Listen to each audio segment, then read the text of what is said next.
Bismillahirrahmanirrahim. Assalamualaikum warahmatullahi wabarakatuh. Waalaikumsalam warahmatullahi wabarakatuh. Buka malam yang akan mulianya, yang beritukan masalah paslon 02 Nek Tu Ahmad Lumbing mendeklarasikan kepada 03. Nyan itu yang beredar atanyan hana karena pu ada begah nyan tanpa na komitmen dengan lung dan tim mandum yang na di sini perwakilan ban 20 pelboh kecamatan nyo hana di depu malah dari Timpang Ulin dengan menuju kena untuk berapa deklarasi yang bahawa ada deklarasi nek tu urangnya hana geterimong memandum karena hana gemupakat. Maka dalam halnya lung sebagai wakil calon nombor dari urut 2 nyo mulake maah bak mandum pendukung nek tu Ahmad Lumbing adanya hana dan hana tubithe bak mandum tim dan bak lung sendiri sebagai calon daripada wakil nek.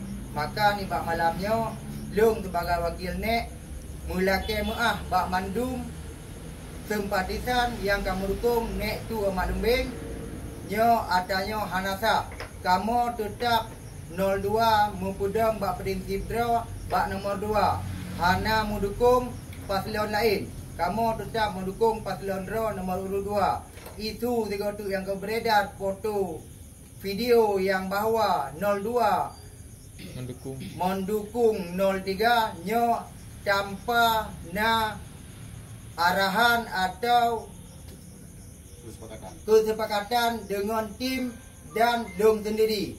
Nyo adanya hana ikhlas, hana sah. Kamu hana menerimong. Nyo lung tayang bak perwakilan yang kena puwa waro nu menerimong yang ada gedukung hana.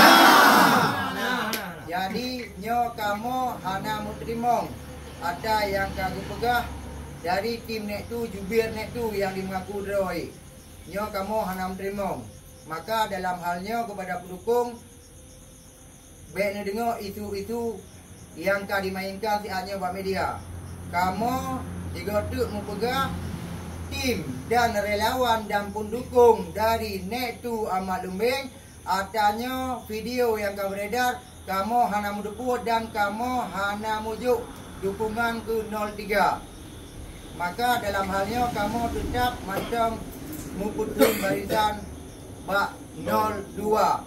So macam bupati yang dipilih tengah munyona kamu ucapkan selamat. Munyo ini kamu tetap macam bak nomor 2.